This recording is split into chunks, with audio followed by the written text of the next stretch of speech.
सरकारचं स्वागत करतो, पण त्याचबरोबर सायबर क्राईम म्हणजे कुणालाही कशाही शिव्या देणे, कुठल्याही नेत्याला, कुठल्याही पर्सनॅलिटीला कमेंट्स अशुद्ध भाषेत, मराठी भाषेत घाणघाण कमेंट्स करणे हा उद्योग फार मोठी लोकसंख्या महाराष्ट्रात आणि देशात करत असते.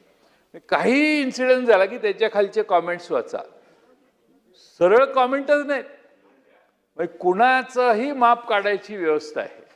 आणि मी शिव्या देणं हे कशात बसू शकत नाही.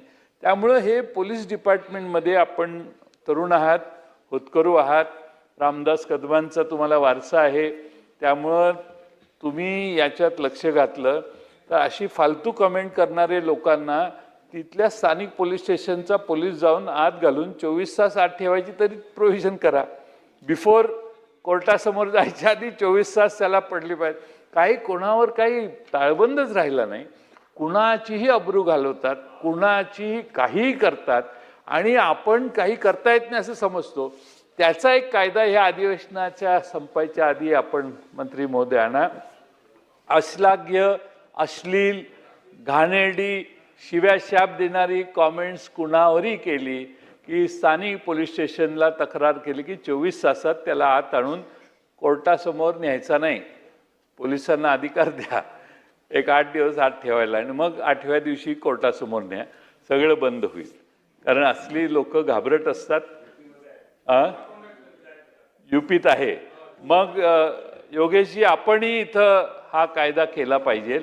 कुठल्याही एका महिला सदस्य असतील, आमदार असतील, त्यांच्यावरही काही बोगस अकाउंट तर हुडकून काढले पाहिजेत. आणि बोगस अकाउंटवर तुमचं सायबरचा जो कोण आहे बॉस आता मला माहित नाही.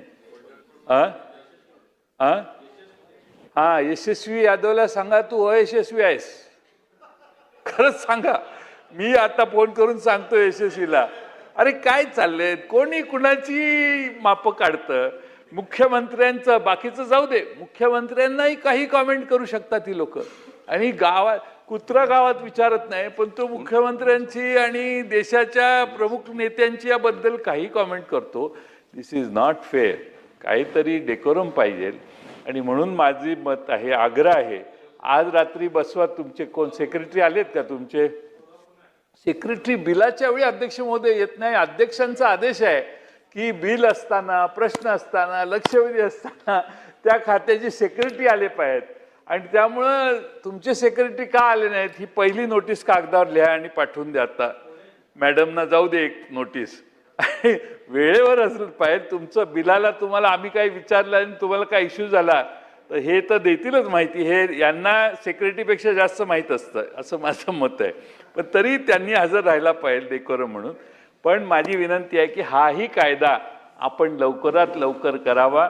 महाराष्ट्रात, देशात आपलं राज्य पहिलं आहे अशा पद्धतीचा कडक कायदे योगेश सागरजी म्हणतात यूपीमध्ये कायदा आहे, तसाच कायदा काय असेल तर अजून कडक कायदा इथं करावा अशी माझी विनंती आहे. या बिलावर आपण मला बोलून दिलं याबद्दल आपले धन्यवाद.